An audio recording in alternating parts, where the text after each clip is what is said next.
So today's lecture is important from exam point of view. So today we will be taking some numerical problem which will fetch you 8 to 10 marks in your given examination.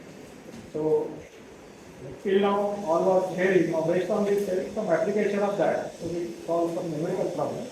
Before we go into that, we will just recap what we did in the last class. So last class we derived the Cauchy's equation. The Cauchy's equation gives us the ability to calculate the spaces on any arbitrarily oriented plane. Once you know the spaces in three planes. So just to recap what we did.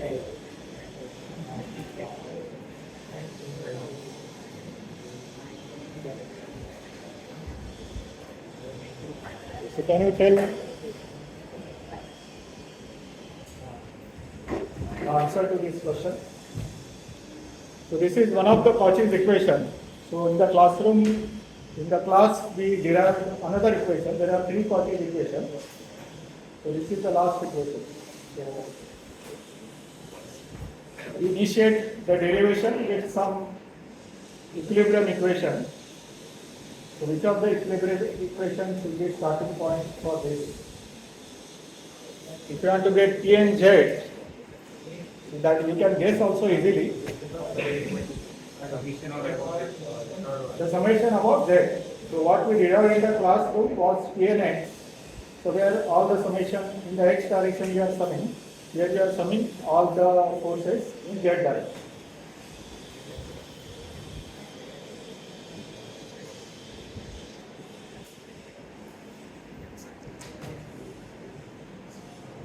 We discussed something like body force.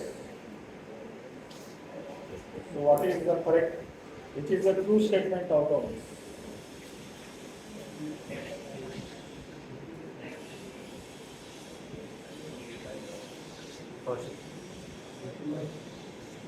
First one.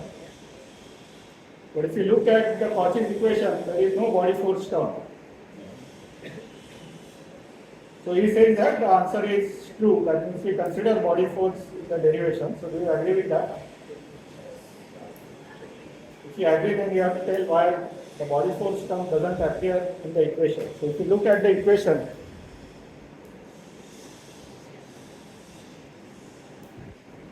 this equation doesn't have any body force term. So Nx, Ny, and Z are the direction cosines of the plane, and other three are the stress components.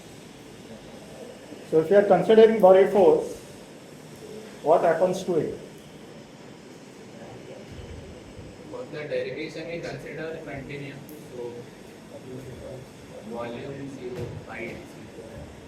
That's correct. So we are considering for derivation of this equation the limiting case where that h value, the height of the tetrahedron becoming 0 or volume of tetrahedron becoming 0. As volume becomes 0, the mass or the body force also becomes 0. So that is why we consider it, but in the limiting case, that term vanishes and only the terms which are related to area, they remain in this equation. So the first one is the correct answer. Now let's solve the problem based on the Cauchy's equation.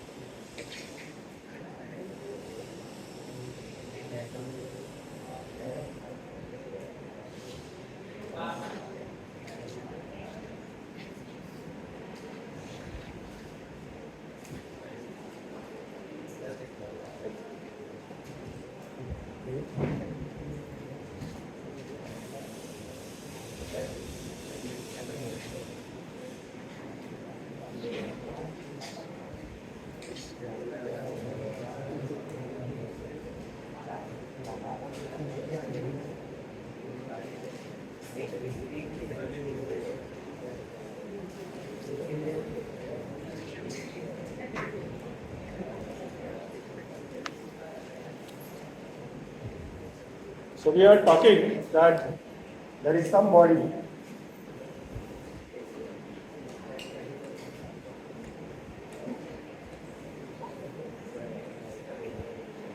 there is some point P and you have your coordinate frame xyz, and if you examine this particular point using water equation, bending formula, torsion formula, or axial stress formula, you calculate the values of the traction vectors on the xyz plane, and those numbers, the components of the traction vector on xyz plane, are given at this particular point. So the components are expressed in the standard form, in the matrix form. So here they are not given in the matrix form. So first we create the stress state at this point in the matrix form. So sigma x term, so there will be 9 pockets.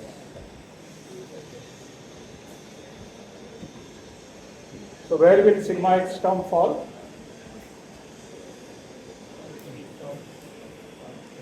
Which row, which column? First row, first column. Sigma y. So all normal, all sigma terms, they will fall along the diagonal. And sigma z is the last one, so that is also 50. Then you have tau xy. So where does tau xy lie?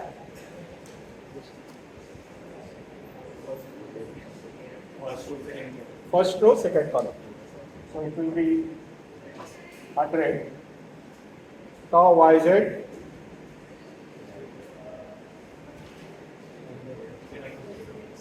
Second row, third column. So it is on y plane in z direction. So the rows are planes and vertical are the directions. So incidentally they are all equal. And tau zx, third row, first column. So it will come here. The remaining 3 values are not given. So how do you obtain that?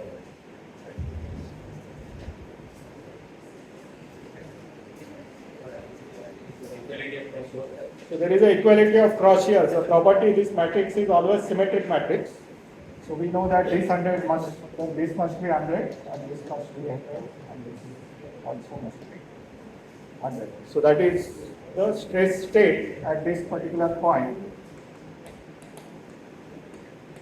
So in the tensor notation we can call this as tau ij.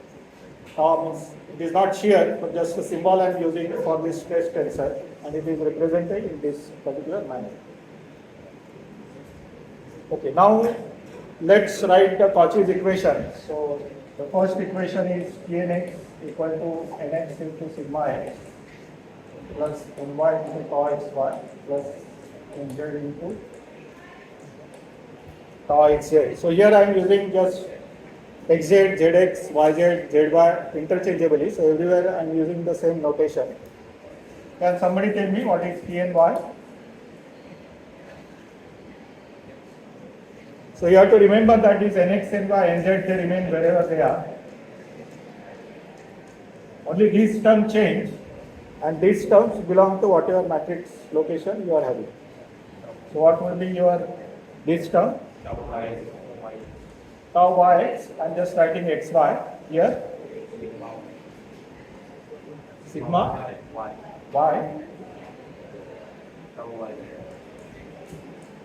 Tau yz.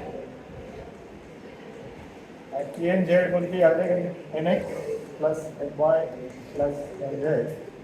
Nx multiplied by.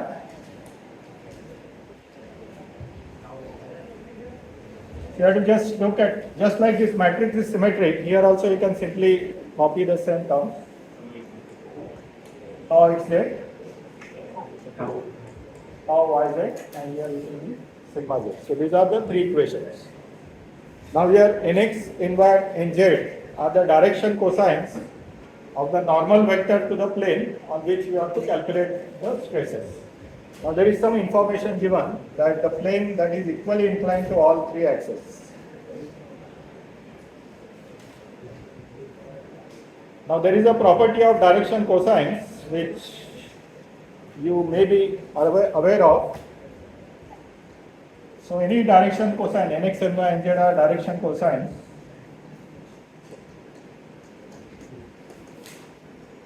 The sum of their squares always equal to, it is always equal to 1. So that is a property that we are having. So if a plane is equally inclined to all the three planes, all the three axes, that means it will make equal angle with respect to all the three planes. And nx, ny, and z are nothing but the cosine of those angles. So it means what? It corresponding to this equally inclined plane, what property nx, ny, and z will have?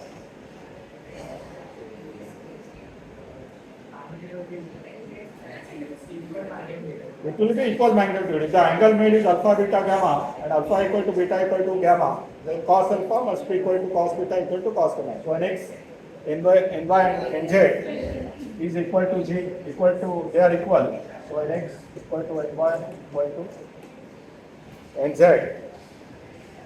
So this will imply nx equal to ny equal to nz.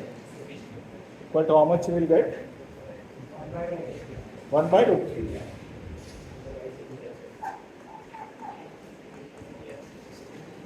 So it will be actually plus or minus 1 by root 3.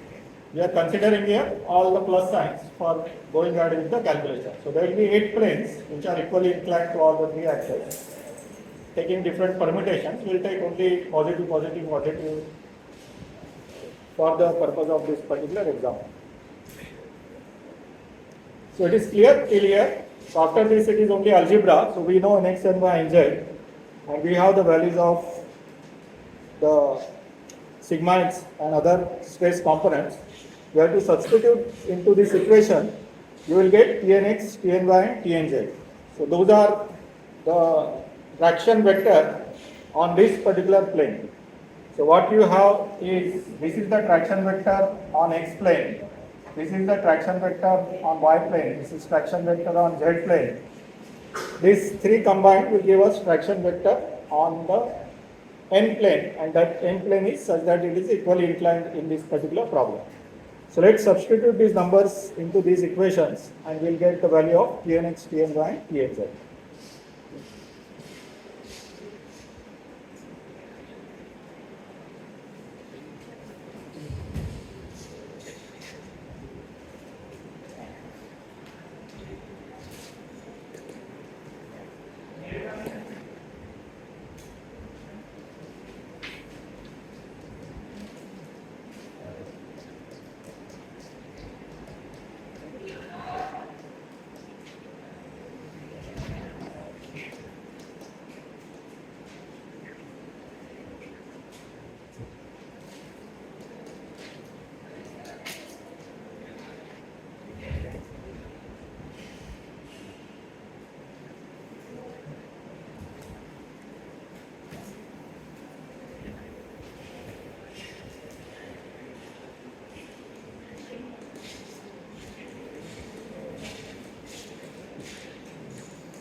So what we have simply done, we have substituted the numbers nx, ny, and z are all 1 by root 3, and sigma x and other numbers are available in this matrix. So these are used here, and we get the values of Tnx, Tny, and Tnz. So that is the components of traction vector which is acting on this plane, a particular plane which is equally inclined to all the three axes. But what is asked in this problem is that we have to calculate the normal and shear stresses which are acting on this plane. So this is needed because generally we require the normal stress to determine whether that particular plane has a tendency for failure. So that is why we are calculating normal and shear stress. This component as such for determining whether the material will fail or not fail. As an engineer, we would like to know what is the likelihood of failure. These numbers don't tell us about the failure, whereas the normal and shear stresses, they give us, depending on which failure theory we are considering, whether the material will fail or it will not fail. So after this, in general, on every plane we have to calculate what is the normal component and shear component. And there are different failure theories for normal, based on normal stress and based on shear stress, which you will be learning later on. But at this point, why we are doing this, I am just explaining. So why this calculation of normal and shear stress is required, because ultimately that will be used to check whether this point will fail or it will not fail. So let's proceed further.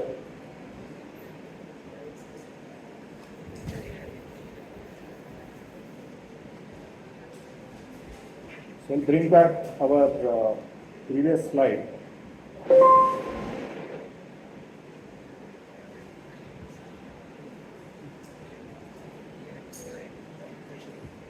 So this is what we discussed. So this is our point. This is a plane which is equally inclined. So n bar has got direction cosines 1 by root 3, 1 by root 3, 1 by root 3. And the Tn bar, whose three components we just now calculated. So this Tnx, Tny, Tnz, those are the I component, J component and K component of this particular vector. Now this particular vector we have to resolve along n bar direction, and another one which is a remainder component. So this total fraction component is consisting of two components, one along n bar and another is the remainder. The remainder will always lie tangent to the plane, and that would be the shear stress. So these particular terms can be calculated vectorially, which we discussed in the last class. So if you know Tn bar, which we know in terms of component, we can calculate sigma n bar by using some operation. So we know Tn bar, we know n bar. So how do you calculate the sigma n? Anybody recollect? So this particular vector is getting projected along the n direction. So how to calculate projection of one vector along another vector? So we have to take dot product of which vectors?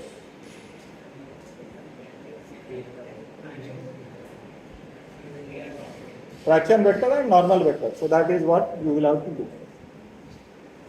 So that will give us the magnitude of the sigma n vector.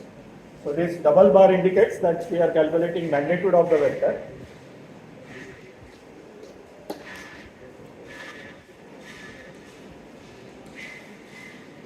So Tn bar is given as 300 by root 3 I bar plus 150 by root 3 J bar plus 150 by root 3 A bar. So that is Tn bar, and dot product with respect to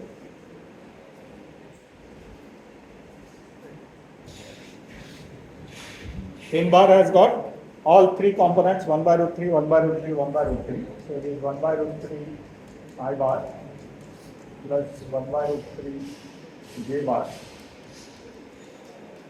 plus 1 by root 3 A bar. So that will be 300 by under root 3 multiplied by 1 by under root 3.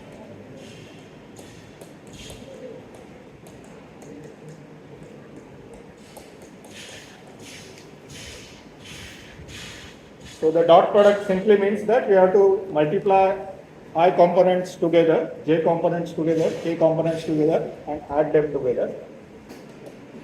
So this will give us value as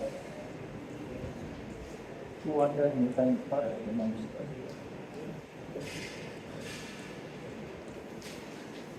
So what we got here is the magnitude of this particular vector, which is 200 Newton per mm square. So what we got here is we got size of this vector, which is 200 Newton per mm square, and we know the direction of this vector, which is 1 by root 3 I bar plus 1 by root 3 K bar, 1 by root 3 J bar. So if you want to represent this vector in terms of its magnitude and direction, so what that would be? Means what we got magnitude of a vector. So vector is 200 Newton per millimeter square long, and it is in the direction which is 1 by root 3 I bar, 1 by root 3 K bar, J bar and K bar. So what is in vector form the sigma n vector? In the sense, what I am asking you is, if I had to write the normal vector in vector form, there will be something into I bar plus something into j bar plus something into k bar. So what will be these three numbers? The magnitude is 200 and it is oriented along 1 by root 3, 1 by root 3, 1 by root 3.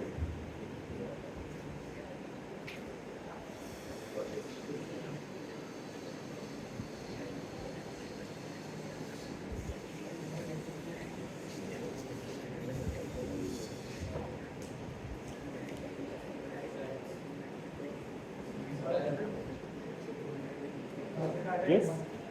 200 by 3 I have. 200. You have to simply multiply whatever number you got to this particular vector. So this sigma n bar will be nothing but the magnitude that we got multiplied by n bar. So this is not dot product, this is simple scalar multiplication. So whatever this multiplied by n bar will give you the value.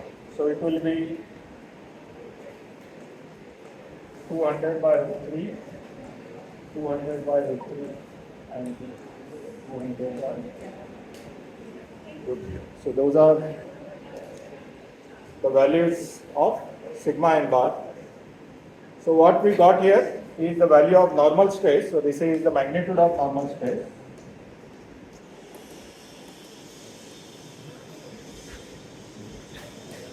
The question asks us about magnitude of the shear stress as well. So we'll now calculate the magnitude of the shear stress. So for that we have to look at the relationship between these three vectors. So T n bar is vector sum of sigma n bar and tau n bar. So this is resultant of addition of these two vectors, which can be written in the vector term as T n bar equal to sigma n bar plus the shear stress vector. We know T n bar, so T n bar is this number. We know sigma n bar, so sigma n bar is this vector. So if you subtract sigma n bar from T n bar, we will get the shear stress vector.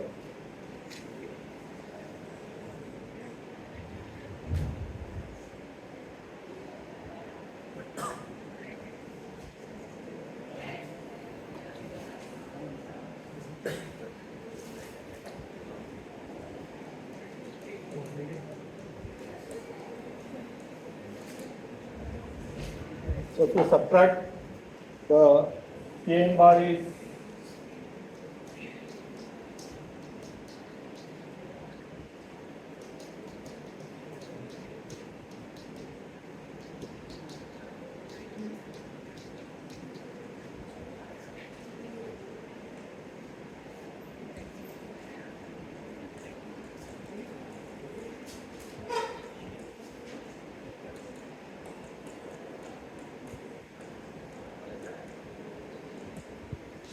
we get the tau n bar as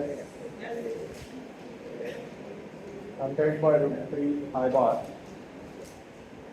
minus 50 by root 3 j bar minus 50 by root 3 j bar.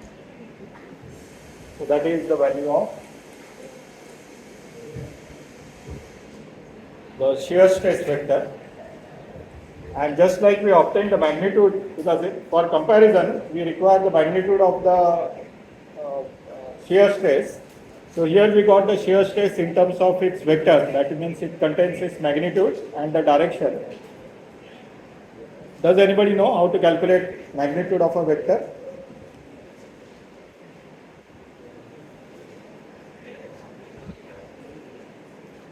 So I want to calculate what is the magnitude of this shear stress, so that I know I will get a number which I can compare with the allowable stress.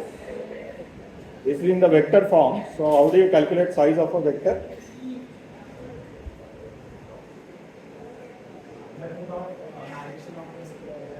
Under root of addition of all the square of the terms. So we get it as under root of 100 by root 3 the whole square plus minus 50 by root 3 whole square plus minus 50 volts.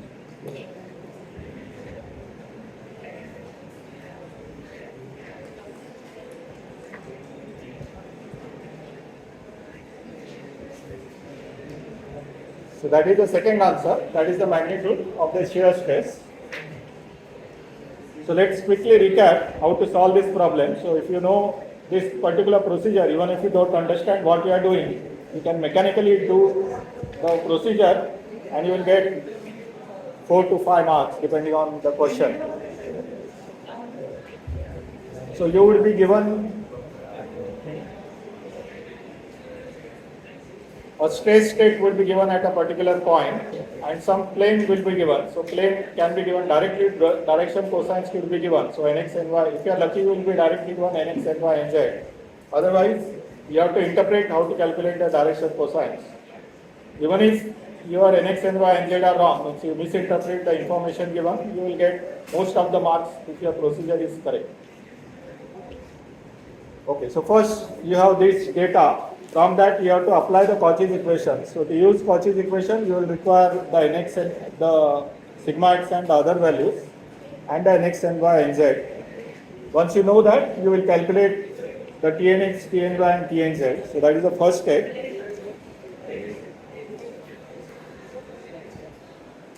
The second step, so here actually you have calculated what is the traction vector on this particular plane, but you will be asked to calculate what is the normal stress and shear stress. To calculate the normal stress, you have to use the dot product of the traction vector which you have just now calculated and the normal vector to the plane on which you have to calculate. You are calculating the normal stress. You will get the magnitude of the normal stress. You multiply the magnitude by the normal vector and you will get the vector for the normal stress. So that is the second step. And the last step is where you have to calculate the magnitude of the shear stress. So for that, first you will calculate the shear stress vector by subtracting the normal stress vector from the traction vector. Once you know the normal stress, the shear stress vector, you can calculate its magnitude by just square sum of all its components and taking under root of that. So that is as simple, or as, even if you don't understand what you are doing, you just mechanically do these calculations, you will get the answer. Okay, any questions? Okay, so if you do this, I have given you many past question papers, so solve any 2 questions and check with the answers which are given. So that will ensure you up to 5 marks in the T1 examination if you do this calculation properly. So just solve any 2 questions from the past question paper and understand how it is to be solved. The answers are also given. You can compare with that. If you have any difficulty, ask me. But don't ask me after T1 examination why this is wrong.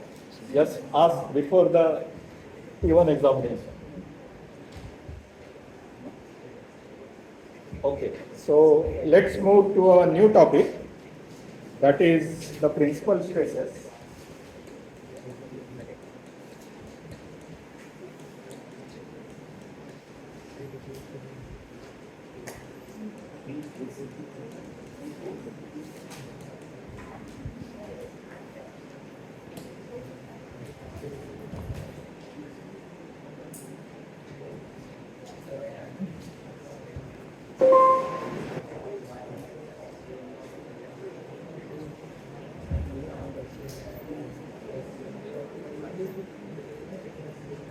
Now just now we have seen that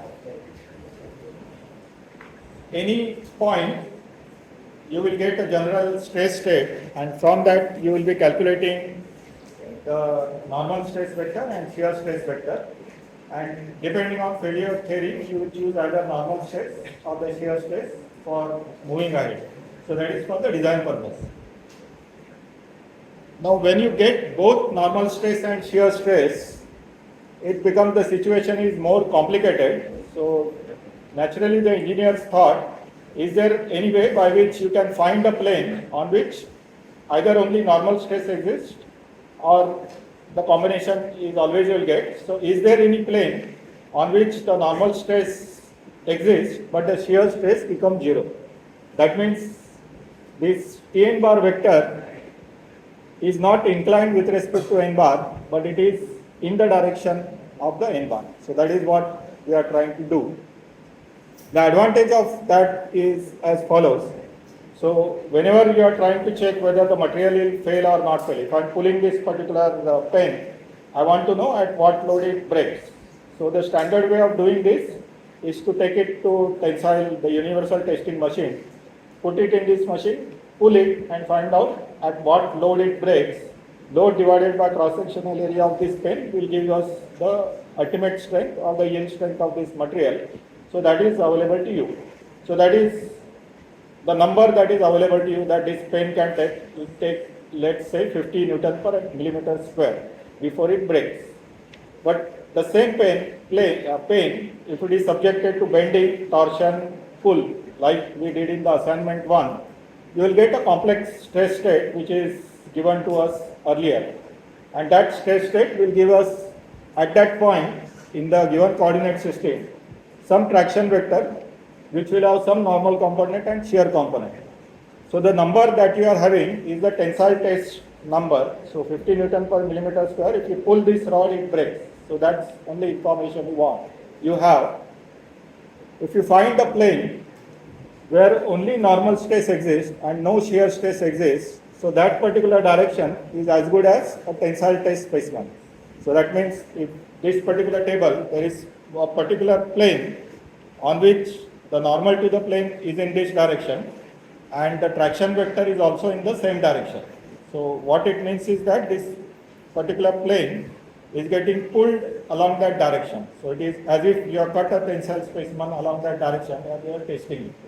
So obviously in that case the failure criteria is whenever that particular stress meets the fracture stress, this particular point is going to crack. So that is the criteria that we are having. So the question now arises is how do we find this particular specific plane where the only normal stress exists, that means the shear stress doesn't exist. So that is what we are trying to find out.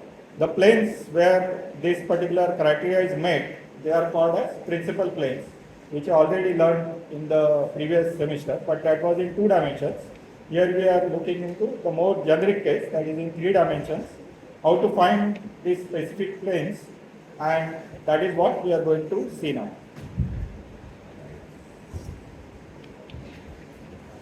Okay, so on these principal planes, the shear stress component, so principal plane is where the shear stress component is 0.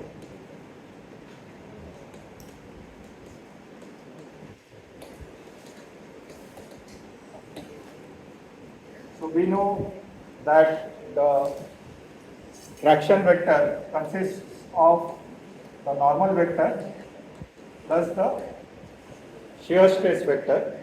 We are saying that the shear stress component is 0, that means this particular component goes away, and what we have is the normal stress component only exists on this particular plane. So this particular thing we can write it as sigma n bar multiplied by n bar. So magnitude of sigma n bar on that particular plane multiplied by the direction cosines or the normal vector acting on that particular plane. I will call this particular quantity simply as a sigma. So we can write Tn bar as sigma, that is the unknown magnitude. So this is nothing but the principal stress. So the stress which acts on this principal plane, it's called as a principal stress. So sigma is the magnitude of this principal stress, and it is oriented along n bar, where n bar is a specific plane where shear stress is 0. So I will repeat once more that principal plane is the one where shear stress component is 0. This leads us to the condition on the principal plane the traction vector is nothing but a single magnitude multiplied by the normal vector that is being that is acting on this particular plane. Now after this, we'll take help of the Cauchy's equation and then see what we obtain from this particular equation. So Cauchy's equation is, okay, so this means that this particular, if n bar is nx I bar plus ny j bar plus nz k bar, we'll have this particular component as sigma times nx I bar plus ny j bar plus nz k bar. So note here that we don't know nx, ny and z, so those are unknowns. We also know the sigma, that is the magnitude of principal stress. We'll see how do we find them using the Cauchy's equation. So this gives us three components. So there is sigma into nx into I bar plus sigma into ny into j bar plus sigma into nz multiplied by k bar. So what are these three components in our standard terminology? So this is the component of fraction vector in I direction or x direction. So in our terminology, this is Tn x. This one is Tny and this is Tnz. And we'll substitute these values in the Cauchy's equation. I'll repeat once more what I have done. So on this particular plane, the traction vector will be given as the magnitude sigma, that is the principal stress magnitude, multiplied by n bar. I just substitute here, I will get the three components of this traction vector, which are in x direction, y direction, z direction. And we have the expression for this in the Cauchy's equation. So our Cauchy's equation is Tnx, so that I am writing as sigma into nx equal to nx into sigma x plus ny into tau xy plus nz into tau xz. So that is the first equation. The second equation is Tny equal to sigma into ny equal to mx into tau xy plus ny into sigma y plus nz into tau yz. And Tnz is sigma into nz,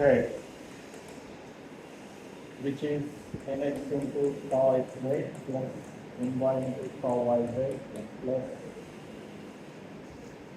nz multiplied by sigma z. So by rearranging this term, we can write these three simultaneous equations in the matrix form. So we have sigma x, tau xy, tau xz, tau xy, sigma y, tau yz, tau xz, tau yz, sigma z, multiplied by nx, ny, and z equal to sigma times nx and y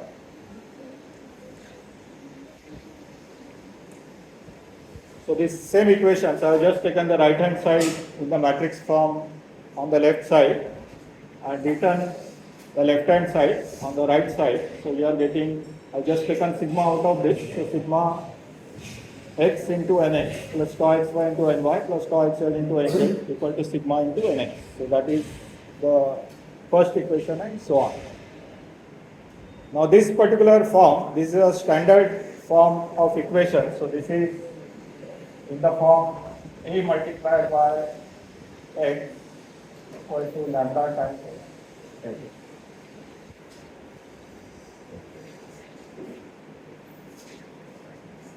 Have you come across this system of equations? So there is a particular name for this system of equations, where a particular matrix multiplied by some vector is equal to some scalar multiplied by the same vector.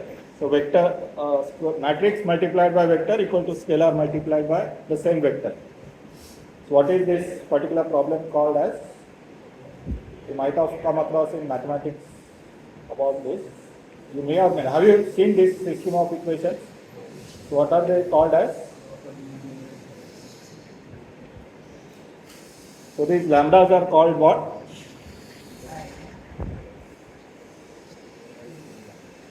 Yeah, right. Somebody said correctly.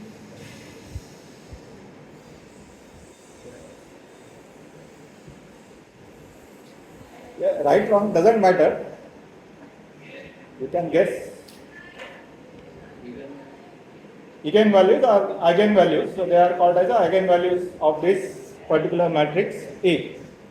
So here it means that the principal stresses are the eigenvalues of this particular stress matrix. So whatever stress matrix, if you find its eigenvalues, you will get the values of the size of the matrix indicates how many eigenvalues it will have.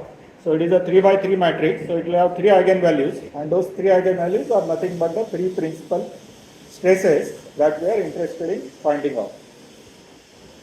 So there are different ways of finding eigenvalues. We'll go by the simple algebraic ways. So in the algebraic way of finding, so these are called as eigenvalue problems.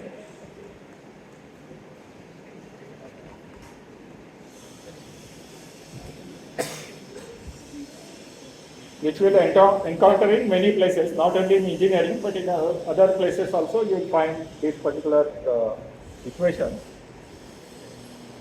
So in order to solve this equation, we write them in a particular form.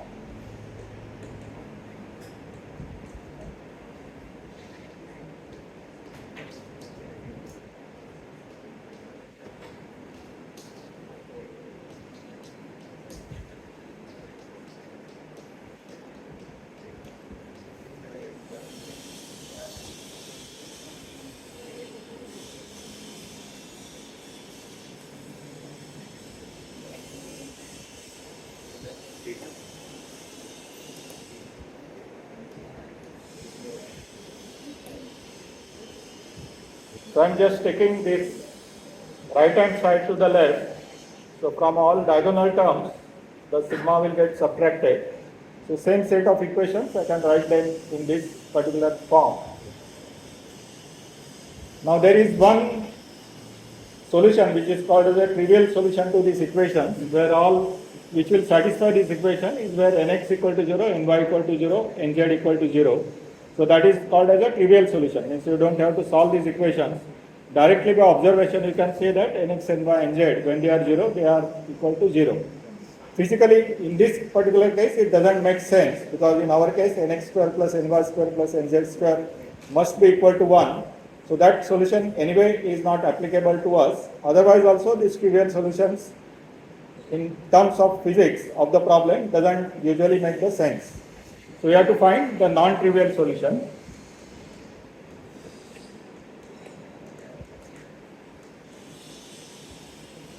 Anybody knows how to find a non-trivial solution? There is a condition based on something.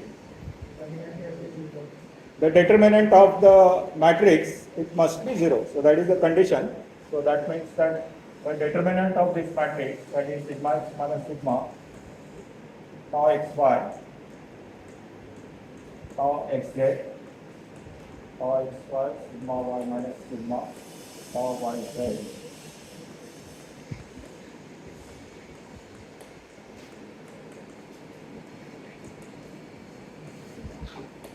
So determinant of this particular matrix must be equal to 0. If you observe this, or if you calculate the determinant, you will get an cubic equation in terms of sigma, and the roots of that cubic equation are the values of the principal stresses. Now that particular cubic equation is written in a particular manner, and that is what we will see now.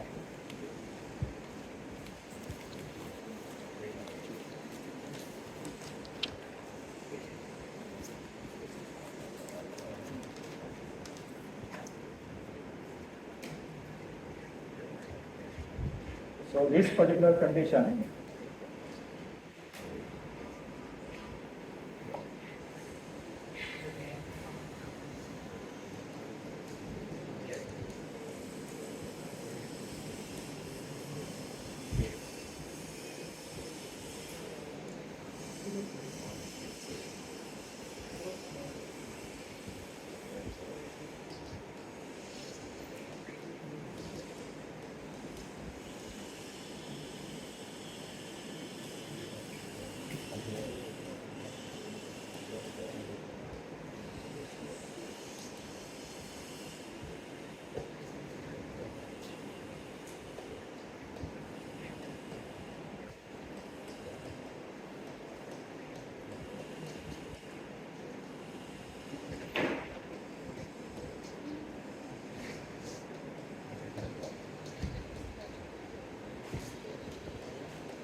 So this particular determinant equal to 0 leads us to a cubic equation which can be written in this particular fashion.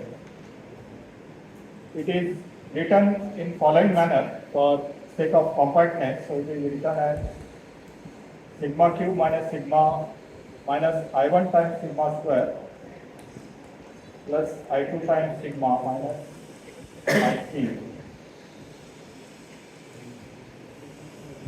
equal to 0.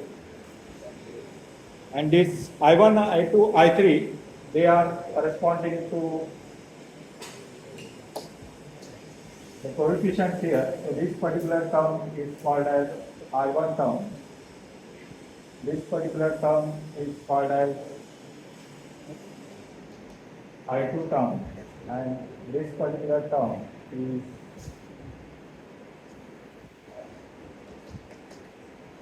called as I3 term.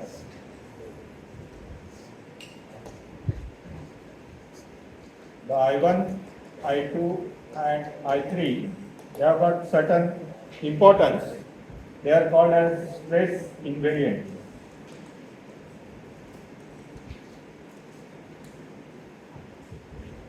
Now let's understand why they are called as stress invariant.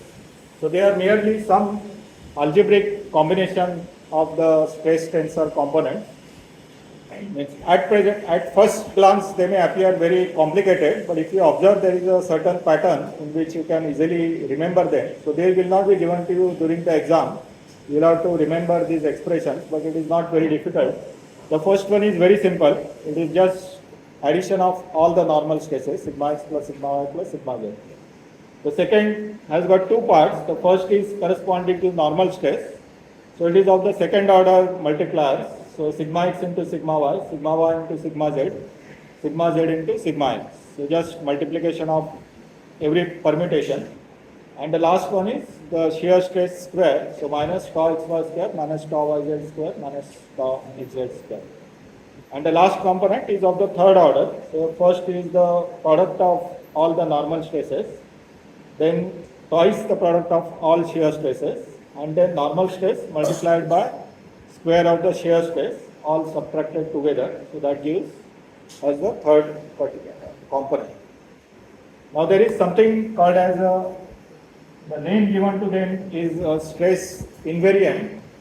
The name invariant indicates that they do not change with respect to something. And what they do not change with respect to is with respect to whatever coordinate system that you are considering. So in order to start this, you have obtained this particular stress state, which was defined in some XYZ coordinate system.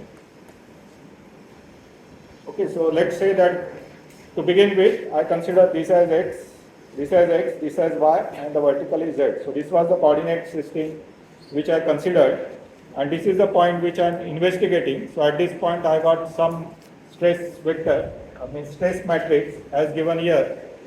And using this solution to this cubic equation, I found some principal plane. So let's say this is the principal plane on which only normal stress exists and shear stresses are 0.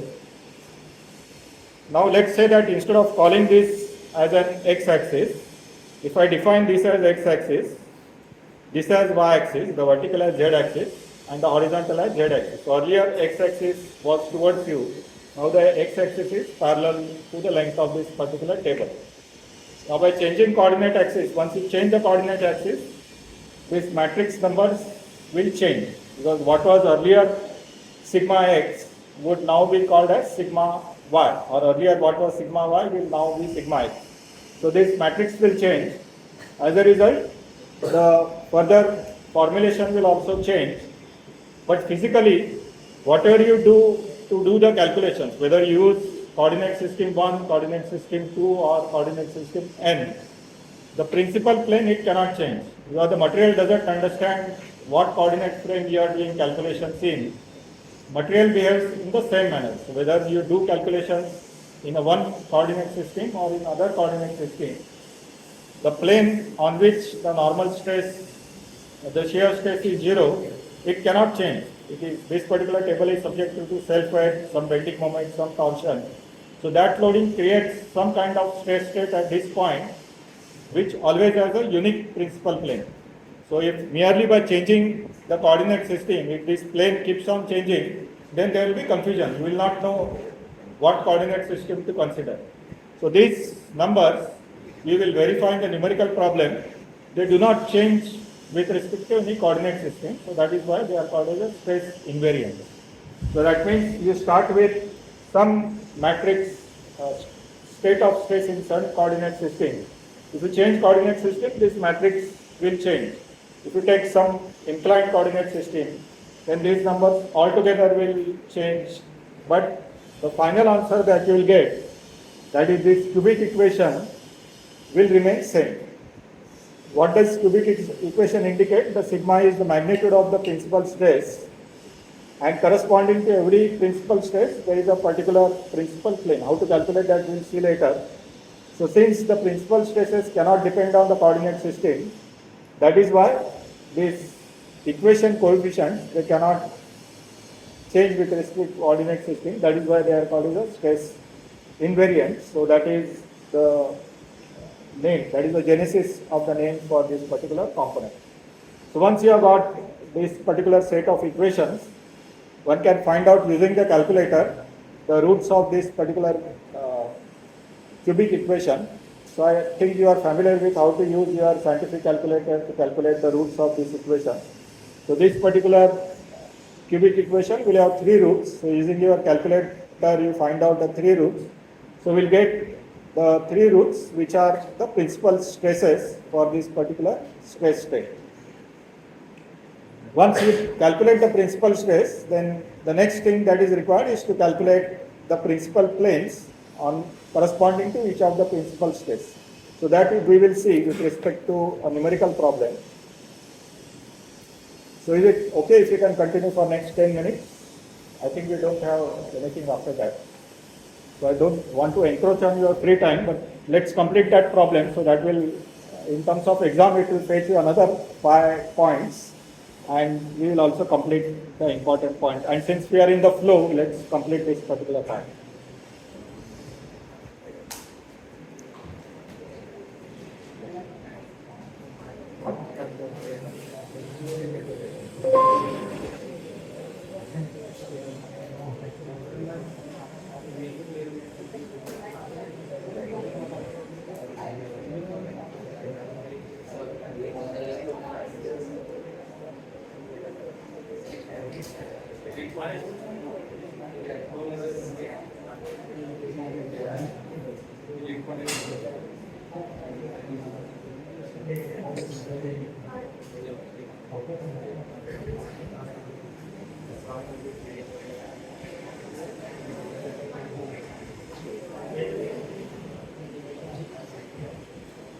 So what we are doing here is we have been given a stress state, and corresponding to this stress state, we have to calculate what are the principal stresses and what are the principal planes. That means that what are the normal vectors on which are normal to the principal planes. So let's take this particular example. So first step is, so this is typically about 5 marks question in the internal test, and in the end sem it will have higher marks with some addition. Okay, so the first step is to obtain this cubic equation. In order to do that, in order to obtain that, you require these 3 stress invariants. It is important to note here the signs are fluctuating. So I1 has got negative sign, I2 has got positive sign, and I3 has got negative sign. Just remember that most of you do mistake during the exam considering all positive or all negative. So for I1 it is negative, I2 it is positive, and I3 it is again negative. So easy to remember. So plus minus plus minus. So that is what it is changing. So first step is to calculate the 3 stress invariants. You will get the cubic equation. You will find roots of that cubic equation. The first part is done. You get the principal stresses, and then we will calculate the principal planes.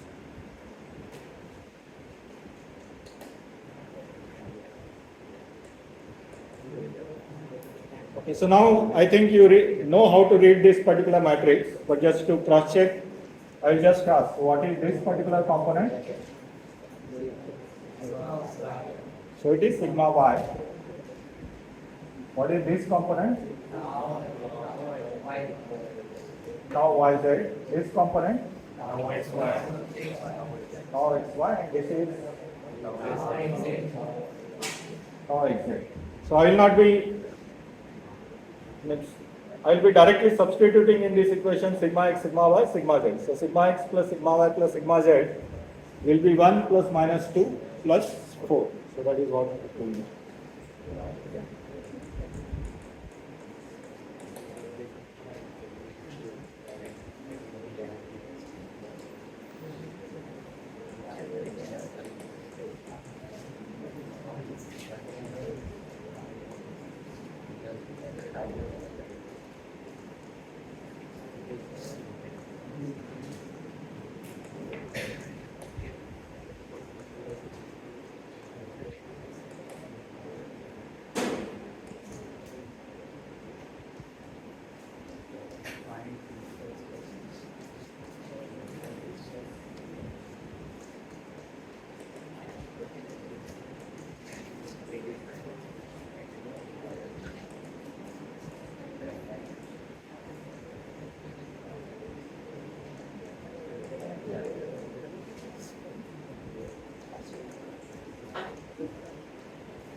So by substituting in this formula, I repeat once again, you will have to remember these expressions. They will not be given to you in the exam. And if you look at them you will easily find a pattern. So not much effort will be required to memorize this. Okay, so once you substitute, you get the I1 as 3, I2 as minus 20 and I3 as minus 43. While constituting this cubic equation, be careful about the sign. So I1 has got negative sign, I2 has got positive sign, I3 has got negative sign.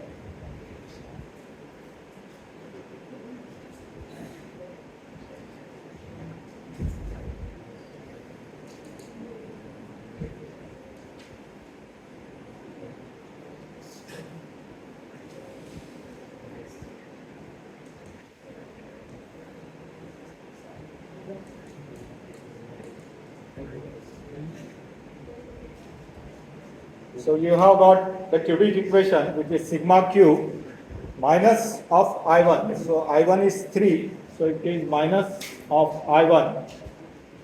Then you have plus of I2. So I2 is minus 20, so plus of minus 20. And then minus of I3. So I3 is minus 43, so it becomes plus 43 here.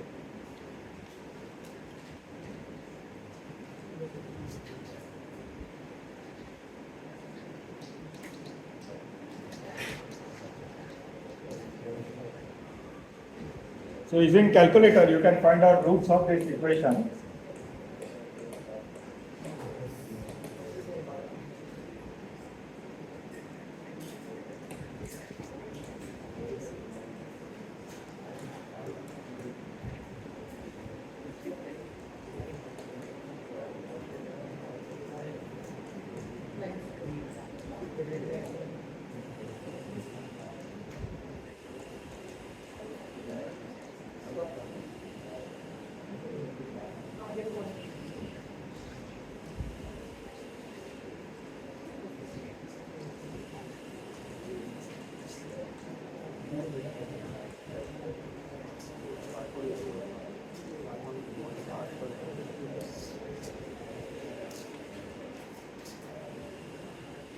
So this is the roots of this equation, which are nothing but the principal stresses. Now what has been asked you, so is it clear till now what we have done? So it is simple algebraic, calculate 3 invariants, put it here and solve till here. So it is a 5-mark question, you will easily get 3 marks till this point. So it's sure shot, but I wonder many of you don't attempt this question at all. So I wonder what is the reason. So don't do that. So each of us at least reach to this particular point, which has nothing but simple arithmetic. You can make some mistake here, but I won't cut much marks for making calculation mistake. So I will deduct some mark, but not much. So persist till this point. There is the property of stress invariance we can use here to check our answer. The property of the stress invariance is that it doesn't change if you change the coordinate system. So we have considered some coordinate system with respect to which we got this particular matrix. Now we know the property of these principal planes is that there is only normal stress exists on this particular planes. So that means if sigma 1 is our, if we reorient our coordinate system, so if coordinate system is, I'm just telling how to check this answer is correct or no.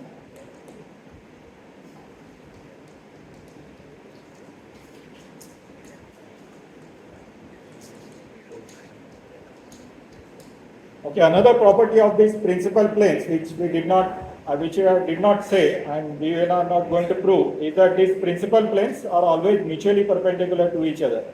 So if we consider three directions 1, 2, 3, that is the planes corresponding to sigma 1, sigma 2, sigma 3, they will be always mutually perpendicular to each other.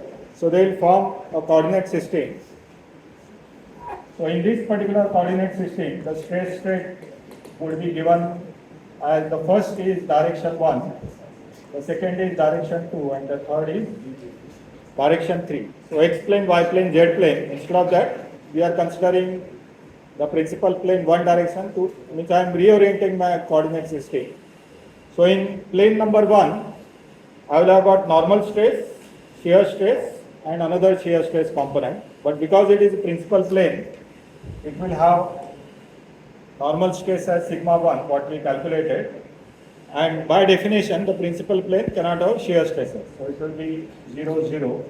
The second one will be sigma 2, 0, and the third one will be sigma 3. So this is the same stress state. If you represent in the principal plane directions, it will take this form, and by property of stress invariance, the stress invariance for this matrix must also be same as stress invariant for this matrix. So we can use this property to check whether these numbers are correct or not correct. So easiest to compare is I1, the first invariant, which is simply addition of all the normal stresses. So this number is 3. If you add, so for this matrix, the first stress invariant will be sigma 1 plus sigma 2 plus sigma 3. If you add these three numbers together, you will find that you will get the same number. So sigma 1 plus sigma 2 plus sigma 3. So that is the first invariant. So it must come 3. So you can check that separately.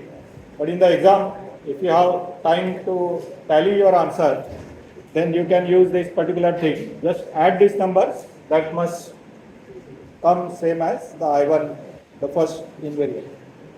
If you don't have time, forget it, but at least you will get some marks. Okay, so that is up to the magnitude of the stresses. Now we have to find out what is the direction of these principal planes.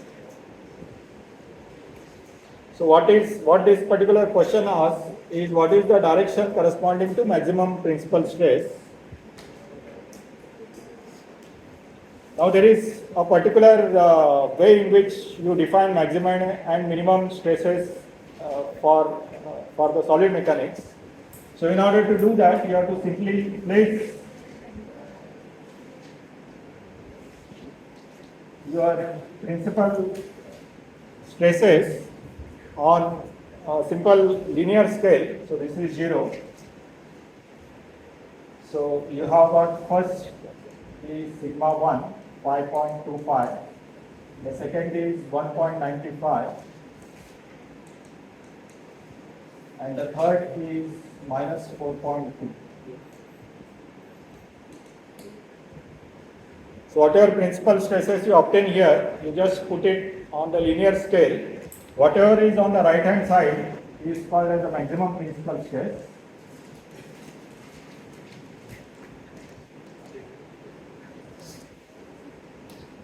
and whatever is on the left hand side, it is called as the minimum principal stress.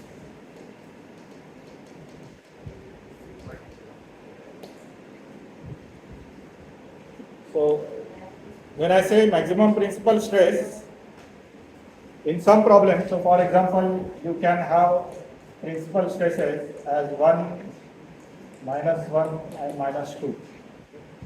So I find many times in the exam, somebody goes ahead with maximum principal stress as -2 because that is numerically highest, but it should be always on the algebraic scale, whatever is on the right hand side is the maximum and what is on the left hand side is the minimum. So that is the definition that we will be using. So in this case there is no confusion, this happens to be on the right hand side and also it has got highest magnitude. So this is obviously maximum principal stress, but otherwise we will have to use this particular scale. Now we have to find out principal plane for sigma 1 equal to 5.25. So in order to obtain this, we have to go back to the definition of the eigenvalue problem. So there we had the definition or the derivation started with sigma x minus sigma and the remaining thing. So diagonal terms, we are subtracting the principal stress values. So if you want to know what is the plane, that is what is the nx, ny, nz corresponding to a particular sigma, you have to go back to this particular equation. So your original stress matrix, you have to subtract from the diagonal terms the number for which you are trying to find out the principal stress. So you get set of three simultaneous equations in terms of three unknowns, nx, ny, nz, and you have to solve them to get the values of nx, ny, nz. So if you want to know what is the principal plane corresponding to 5.25, I have to subtract 5.25 from all the diagonal terms and I will get a set of equations.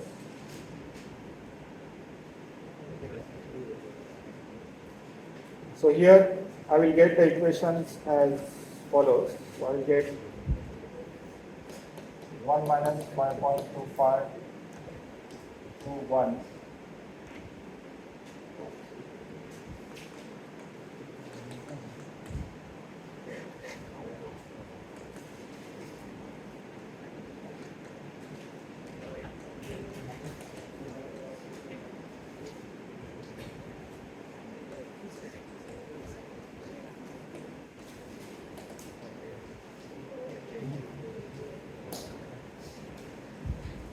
So these are the three equations that you are trying to solve. So this is the diagonal terms,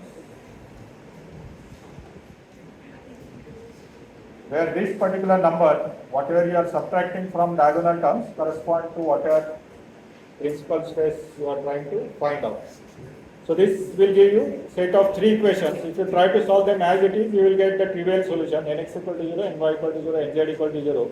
So what you have to do is, you have to find the relation between, for example, ny and nx and nz and nx, and then use the identity of the direction cosines, nx square plus ny square plus nz square equal to 1.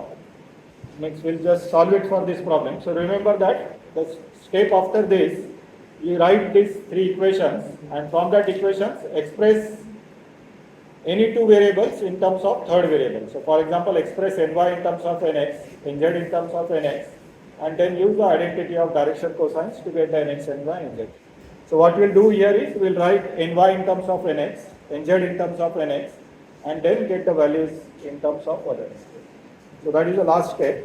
So the equations here are minus 4.35 nx plus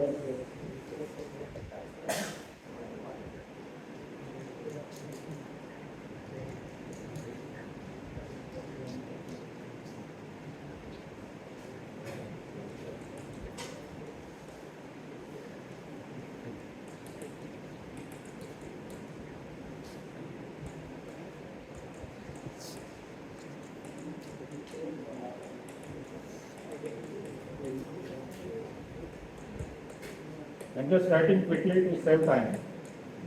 In the sense, you can go through the steps on your own afterwards.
So using the first